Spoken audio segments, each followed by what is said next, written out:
You're listening to the Jōrni Podcast. What happens when healing invites you to walk a slower path, one that asks you to listen deeper and let go of what no longer fits? Stay with us for a thought-provoking episode.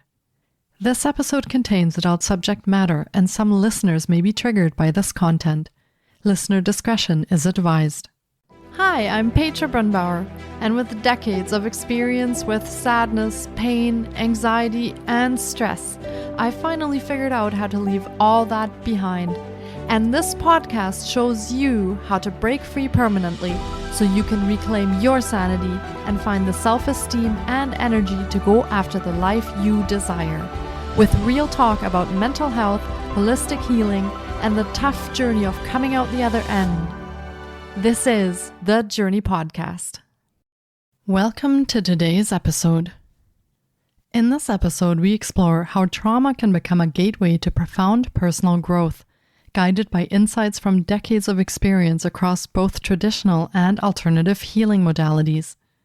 Our guest offers a unique blend of science, ritual, and reflective practice, highlighting pathways toward healing that extend beyond conventional approaches. With over 40 years of experience in acupuncture, Chinese medicine, and natural healthcare, and 2 decades immersed in the healing traditions of Amazonian shamanism, Dr. Richard Grossman has dedicated his life to helping others transform trauma into personal growth. His work spans continents and consciousness, blending science and spirit in deeply grounded, practical ways. Richard is the author of Trust and Forgive, The Medicine of Your Life, a reflective guide built on half a century of clinical insights, ceremonial leadership, and lived exploration. Far from prescriptive, his message invites listeners to find their own way back to joy, peace, and inner truth. Drawing from his background in sound healing, plant medicine, and traditional Asian wisdom, Richard reframes trauma not as a permanent wound, but as a catalyst for awakening. Through his Heart Feather platform, Richard guides spiritual travel experiences and shares teachings that remind us of the value in slowing down, listening inward, and embracing the walk rather than the Lambo ride to self-discovery. He's passionate about expanding access to healing modalities beyond pharmaceuticals, making ancient tools accessible to modern audiences navigating anxiety, disconnection, or burnout. His work resonates especially with listeners on a personal development journey, those who may be therapy or coaching literate, but feel like something deeper is calling. His wisdom also serves as a bridge for people curious about holistic healing, plant medicine, or alternative approaches to trauma integration. Let's meet Dr. Richard Grossman.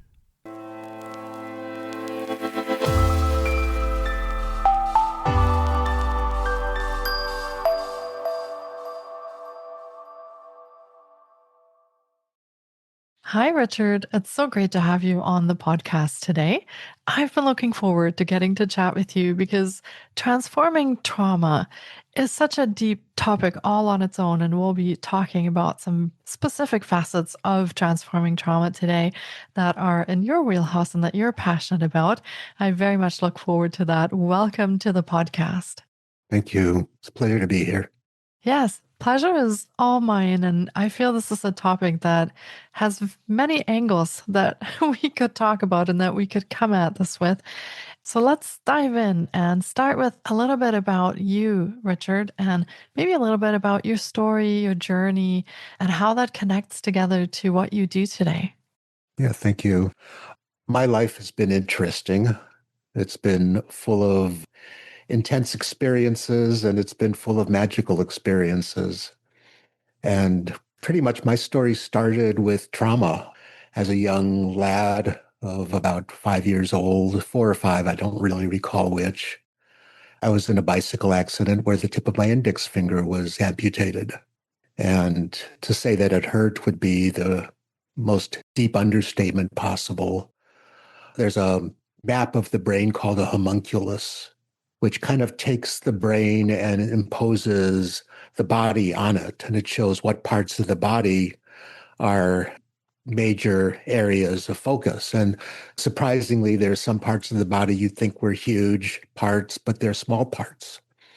The biggest part is the index finger. So because we're pointers, we're people who use our hands, we're grabbers, we do all manner of things with our hands. Our hands are the extension of our minds where we create in the world.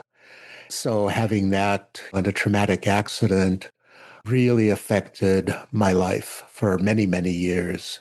I was in a trauma response all of my youth, all of my teens, going on into early adulthood, early mid-adulthood.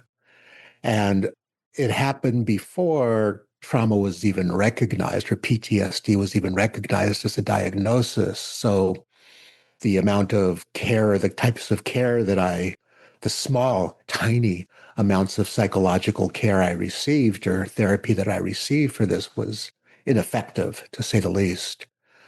As I grew up, I started being very interested in meditation at an early age. I think I read a book called Zen Flesh, Zen Bones at about 14 years old and decided I wanted to be a Zen monk, which never happened. Something about it, my heart opened up when I was reading these stories. And that led me on a spiritual journey. When at the age of 18, I was in India, sitting on the banks of the Ganges, meditating, and it didn't help that much. I mean, it helped because it connected me with my heart, but it didn't release the constant angst, constant life isn't safe feeling that I had. And I was having flashbacks of hospitals and sirens and doctors, and it wasn't pleasant, to say the least. It wasn't what I really wanted my life to be about. So in my 20s, I started becoming interested in Asian medicine, but especially I started becoming interested in plant medicines and psychedelics as a way to possibly find healing. I worked with a friend of mine with various things for a number of years, and it really helped a lot. It really helped a lot. However, it didn't help all the way. And one day my friend calls me up and says, I have some ayahuasca I just got from Peru. You should take this. It'll do it. I found myself at his house up in the mountains here with a cup of medicine in my hand and not knowing what it was, not knowing where it would take me, not knowing anything, being pretty cavalier about it. I drank it and it was beautiful. I was seeing the colors and patterns and geometric shapes and DNA strands. And then it shifted into absolutely the most horrific thing I could imagine, which was I was in a Nazi concentration camp. And I was there in line, being herded into the gas chamber. I was helpless. I couldn't stop it. I couldn't even say help. I couldn't do anything. I knew I wasn't there. Okay. I knew it was a vision, but it was still awful. The sights and the sounds, everything but the smells, watching the smoke rising from the crematoriums. And it was awful. I kind of like, what do I do here? In desperation, I just screamed out to the universe, what do I do? And this voice came in and said, trust and forgive. And that took me on a ride because how do you trust and forgive in that kind of situation? And it was like, come on, give me a break. What do I do? How do I change the station? What do I do here? Trust and forgive, trust and forgive, trust and forgive. And I had enough time to think about this. Finally, I said, what is trust? What is forgive? What does forgive mean? It was really important for me to understand this at that point. What does forgive mean? And I got a visceral response to it as forgiveness is the cliche phrase is letting go of all hope for a different past.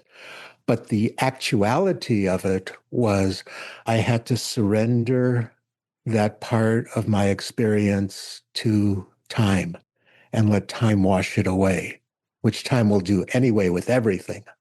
But I had to completely relax and completely surrender in that moment. And it washed away. The whole thing dissolved, and I was no longer there. Unfortunately, the ride wasn't over.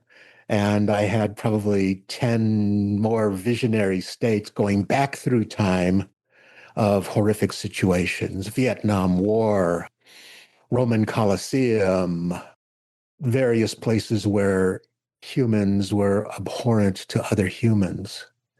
And in each one, as soon as I could hit that space of forgiveness, which was letting go of all of my mental, emotional connections to the vision that I was seeing, to the experience, call it whatever you want to call it. I don't call it past life. I would call it more of a collective traumas. But when I let go of those things, I found myself dissolving into greater and greater levels of peace. Until at the end of it, I was just like, I felt like I was a little moth flirting around, flitting around outside from flower to flower, just enjoying the magic and the beauty of the moment. So from that, I started writing.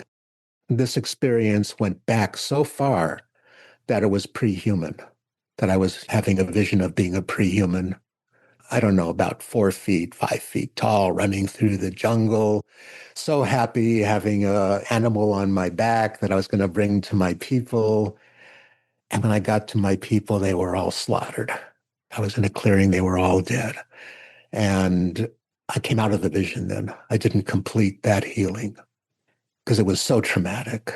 And I recognized that could be metaphorically the first point of trauma that a being with consciousness, or human-like consciousness anyway, experienced. It took me a number of years to heal that, and that went through. I wrote a screenplay about it because I live in Los Angeles. If you don't write a screenplay in Los Angeles, you get kicked out. So I wrote a screenplay. I got to that scene in the jungle and I couldn't complete it. I didn't know where to go. I didn't know what the character did. That leads to a whole story that's in the book that I'm going to leave the viewers hanging with because I want them to buy my book and read it.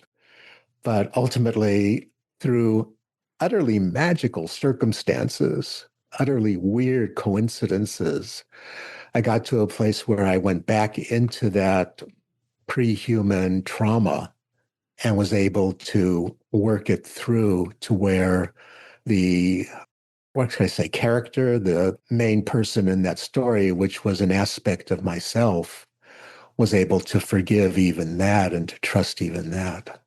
So that led to the title of my book, which is Trust and Forgive, the Medicine of Your Life.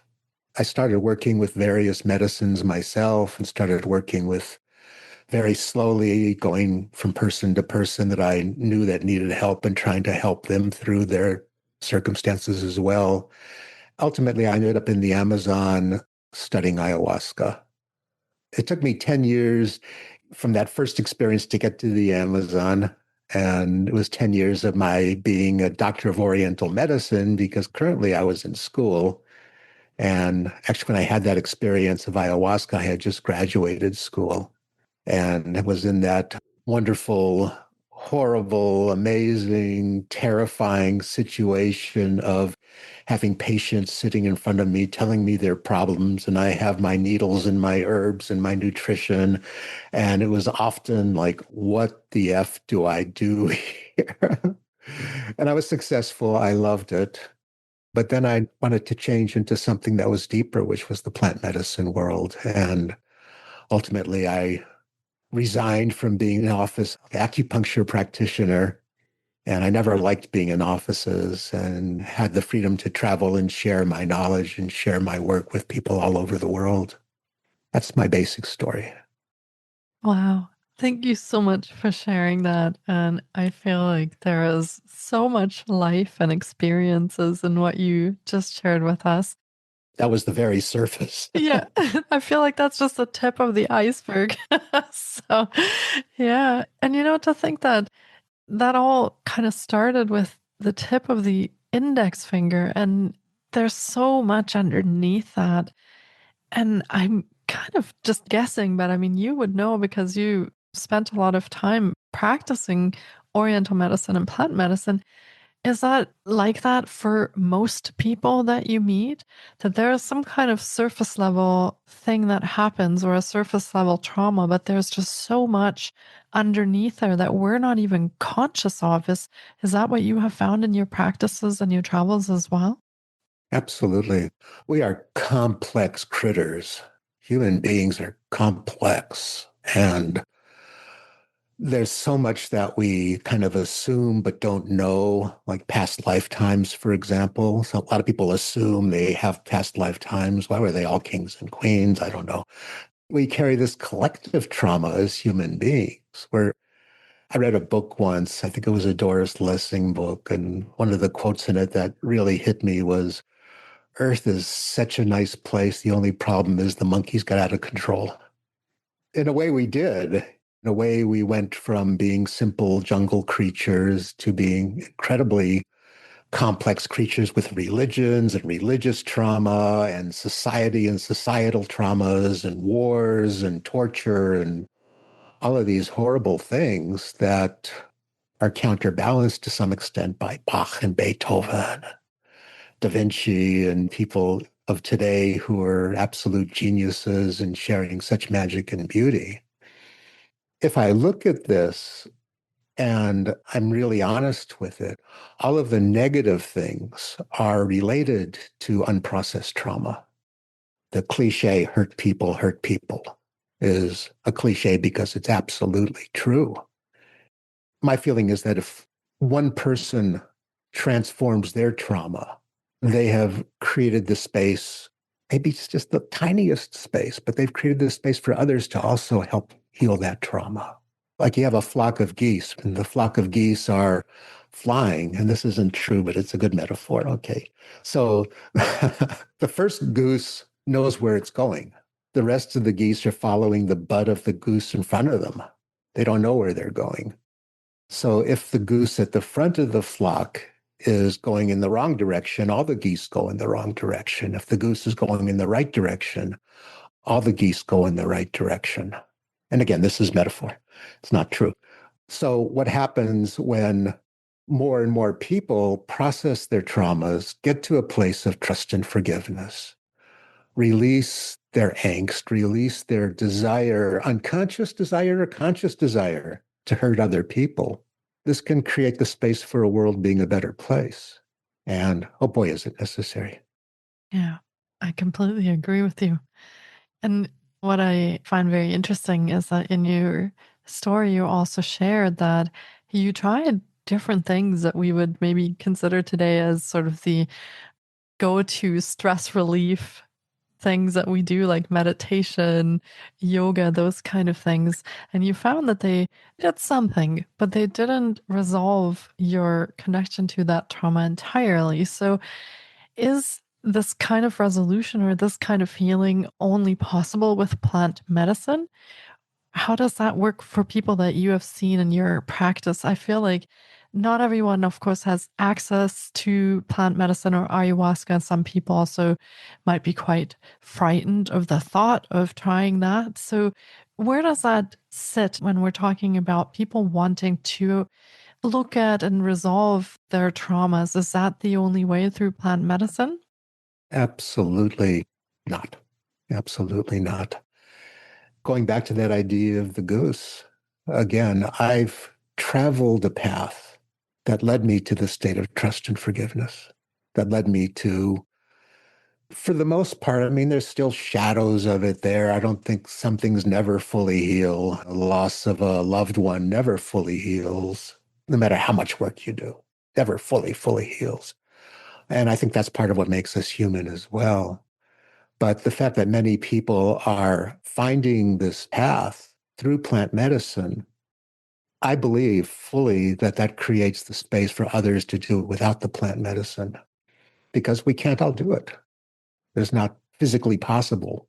There's not enough plant medicine in the world for everybody to do it. And fortunately, now people are getting into using mushrooms, psychedelic mushrooms for therapy, MDMA, things like that, which are pretty easy to create or to make, to grow and create. These things are more and more possible for people, but some people won't choose to go that path. And for them, there's things like somatic healing, I think, is a very powerful technique. And the whole situation that I had with that poor little guy in the jungle finding his family tribe slaughtered finally resolved in a somatic healing session without plant medicine. That's a story that's kind of amazing. I won't tell it because that's in the book. Sure. We'll save it for our listeners to read your book. Cliffhanger.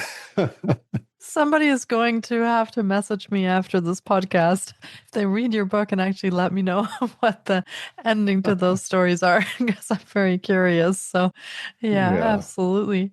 I'll let you know. Okay. That's wonderful. Yeah. You talk about that these were almost collective experiences that you experienced in some of your journeys, like the concentration camp and the other things that you went through. It makes sense that when you say that if some people start this healing path of this collective trauma, that it actually will probably ripple and create space for others to do the healing as well. I feel like if this is a collective trauma, we're all connected through that in some way. And if some of us start that work, that whole field, that whole connection will change to all different humans, past, present, and future. So that makes a lot of sense when you say that not everybody can or will start the trauma healing, but I think we can still make the changes when we start that healing in ourselves. Let's talk a little bit about the plant medicine and the ayahuasca because I don't know very much about that. And I am very curious as to you went to the Amazon to study that, you said, and to know more about that. So, what have you found and how that affects people and what kind of things happen? Obviously, some people have very positive journeys, some people have very intense journeys like yourself, or maybe some negative journeys. How does that work in trauma healing? How does that actually support or help people who are wanting to go down that path? In what way does that work with resolving trauma? Mhm. There's a network in the brain. It's called the default mode network. It's what's fascinating me right now in many ways. The default mode network is a connection of parts of the brain that activate when we're in a relaxed state, mind wandering state. It's rumination, it's thinking about the past, it's thinking about the future, it's even making some plans for the future. And when it's healthy, it's where we go when we don't do anything, which is the opposite of the task positive network, which is what we do when we want to do something, right? A whole different areas of the brain light up. And this is shown on functional MRIs. This is not a theory. This is pretty much well known right now. So the default mode network in response to trauma gets dysregulated. And rather than going into a relaxed state, somebody who is carrying a trauma might have a hyperactivated default mode network going on. And for them, it would be constant thinking about the past, constant terrors, possibly, unable to relax, looping, the process of looping, where the same thoughts go over and over and over and over and over and over and over, dot, dot again, until the person's mind is completely overtaken by repetitive thought patterns of the past, worries of the future, whatever it is. On the other side, if it's not activating properly, you lose the sense of self, you lose the sense of who you are. And people will maybe have highly functional lives, but in moments of candor say, I don't have any idea who I am. There's nobody inside of me. So that's the hypoactive or the not functioning default mode network. So we know that in the best case scenarios, psychedelic therapy normalizes and balances the default mode. So sometimes it takes a number of sessions, sometimes it's one session. As far as ayahuasca goes, ayahuasca is, I think it's the most fascinating medicine for me. And I want to just say that it is not for everybody. You have to have courage to do it. You have to have, let's say, a certain level of emotional stability. It's a very beautiful medicine with theoretically a very long history. And it allows a person to process through things that I don't think a person could process through otherwise. Like my experience of being in the concentration camp. I don't know that I would have ever gotten there with any other kind of work or therapy. And here's the other part of that concentration camp thing that's important to understand is that the ayahuasca did not create that. It revealed it. Did I have a past lifetime in a concentration camp? I don't know. I don't know. Who knows? How could anybody ever know such a thing? I could believe it. I could not believe it. I don't personally believe it. But the fact that it came up meant that some part of my mind was carrying that. Call it the Jungian collective unconscious mind, was carrying that. So that's where the work can be done with ayahuasca. It's a beautiful medicine. It's two plants, ideally mixed together. One plant shuts down the monoamine oxidase inhibition, which is a fun word to say, but it's and the other part has dimethyltryptamine, DMT, in it. So one without the other doesn't work.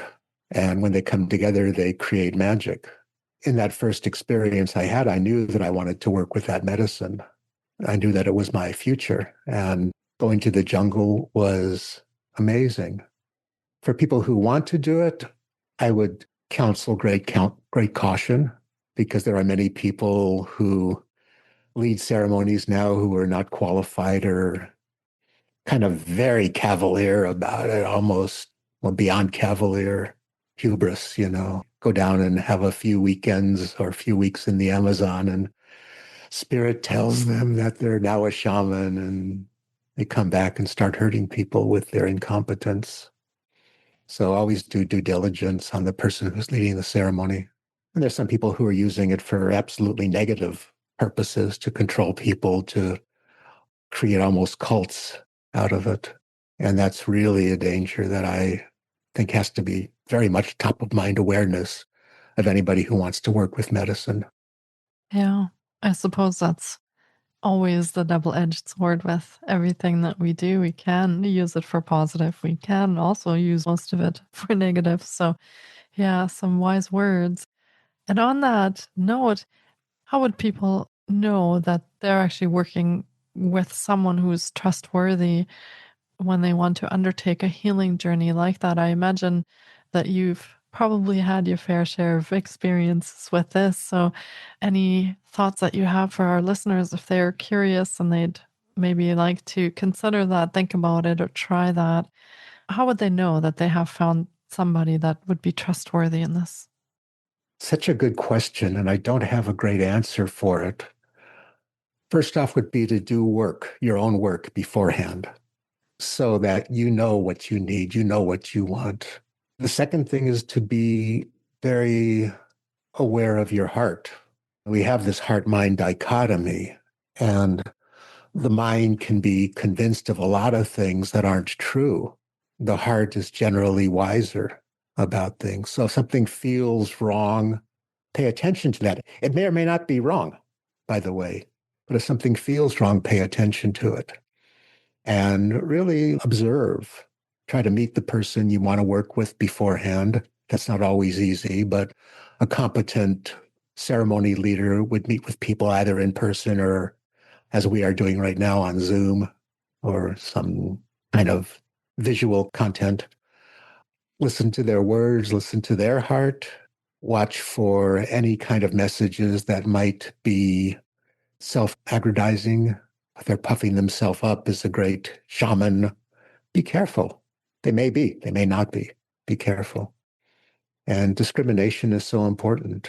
If something feels wrong, probably don't do it. I've had people who went to ceremonies and they were like, their mind was saying, I want to do this, I want to do this. All my friends have said this person is the best and blah, blah, blah, blah, blah, and they got there and their intuition was saying, leave. And they didn't leave and they had horrible experiences. So intuition, I think, is something that we all need to develop more. And intuition takes a quiet mind. It takes, unfortunately, a balanced default mode network. one that's working in harmony, not to jump. I jumped. It's my nature, but not to jump into something, but to take baby steps leading up to it and do due diligence, really do due diligence on whoever's leading a ceremony. Yeah. Thank you for that. I feel like that's some good insight for our listeners. And of course, there are many paths available for healing trauma and transforming trauma, and not everything will work for everyone.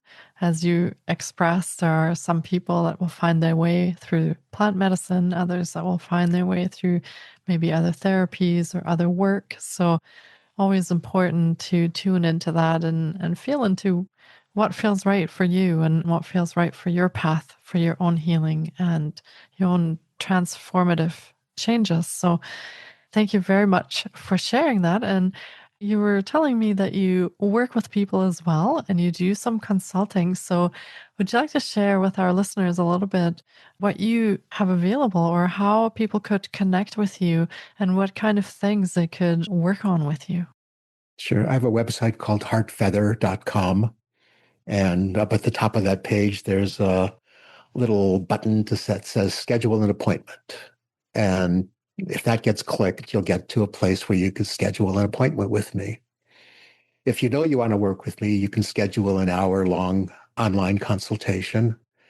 If the person doesn't know they want to work with me, if they could schedule a free 15-minute introduction, and we can see if we can work together. We can see how it fits. Somebody once told me, or there's the other cliche, that you can judge a person by the tools they use, by the number of tools in their toolbox. And I've made it a point in my life to acquire a lot of tools. So when I'm working with somebody, we may talk, we may do just life story, that kind of stuff, just getting to know each other. And then we may go into some, what I would like to kind of call visualization work or shamanic meditation, where I take a person into a place where their default mode network is balancing out. And like I told you before we started that, I'm a musician also. Music is a really important part of ceremonies, and I like to improvise. I don't have a set, this is what your session's going to look like. I'll wind and weave and dance with the person, not physically dance. That's kind of hard to do on Zoom, but I'll dance metaphorically with the person and eventually take them to a place where they're finding their heart, where they're finding their spirit, where they're finding their breath, where they're finding a place where they're more balanced and in harmony. That's what it looks like. It's pretty easy. And then a really good place to start is, as I said, my book, Trust and Forgive, the Medicine of Your Life, also available at heartfeather.com or on Amazon. And that really gets deeply into the story and philosophy of what my journey was. And I believe it. My heart is your heart to everybody. Our journey is our journey. We're all on the same bus, going in the same direction, trying to find healing, trying to find meaning, trying to find a place where our souls can light up and we can be in our full joy experience of life. That's what I think is our birthright. That's where I think we should all be. Not easy and very easy at the same time. None of this is simple, and it's the most simple. Yeah, beautifully said. And I Thank agree with you. that. And it is our birthright, although sometimes it takes a lot of rivers to cross, mountains to climb, and different kind of journeys to take until we get there. But yeah, absolutely. On the timeline of our life, we're right in the middle. On the timeline of reality, we're right in the middle. There's an infinite future, there's an infinite past, nearly infinite past, nearly infinite future, and we're in the middle of time. Our journey will, in my best estimation as who I am right now, the journey of healing is never completed. There's never, it is as good as it gets, because healing goes from releasing the pain, releasing the trauma, into how do I have more and more power and joy and love in my life. And that's an infinite journey, because on an infinite journey, we're always scratching the surface. Yeah. I think that's comforting and scary at the same time when you put it that Yeah. way. In a way, it's very comforting to think that we actually have all these possibilities, and we have this power within ourselves to empower ourselves. And at the same time, it's scary to think that we have that available. So, yeah, beautifully put, and gives our listeners some food for thought and some nuggets to think about in their own lives and with their own healing journeys, their own traumas if they want to work on them. And I feel like you offer a very safe space for someone to do that work in with you and learn about that. So, yeah, that sounds very beautiful. I always like to close my work with people is like, we have this infinite capacity for love. We have this infinite capacity for joy. We have this infinite capacity for meaningful lives. And then I'll usually say, and if you think I'm not talking to you, I'm talking to you. Yes. We're going to leave that exactly like that for our listeners. So if you felt that we weren't talking to you, I believe that Richard probably was talking to you then. I was. Yes, absolutely.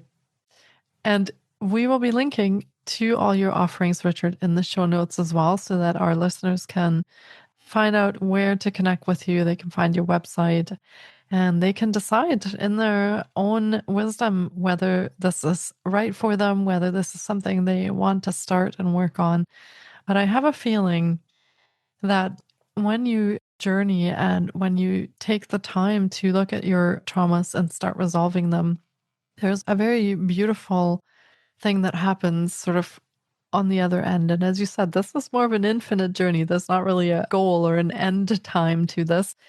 But I do feel like with every piece that we work on, with every piece that we forgive, every time we trust and we resolve something, I do feel lighter and like a bit more open to also receiving different things from the world around me, more joyful, more connected, healthier.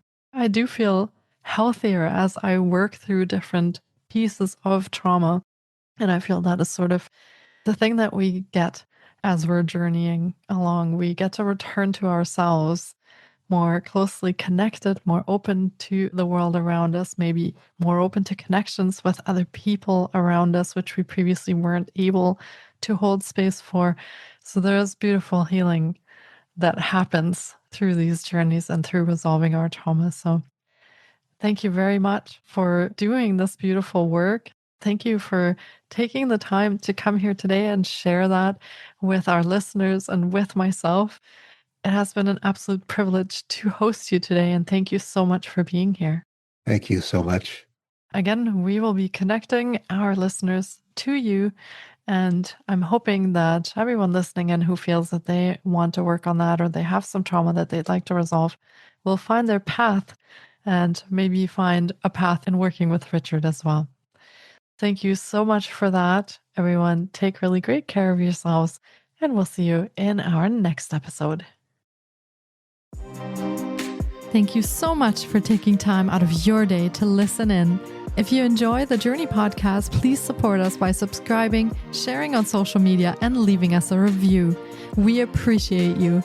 And you can find more of The Jōrni on Facebook, Instagram, TikTok, and our website, thejorni.com.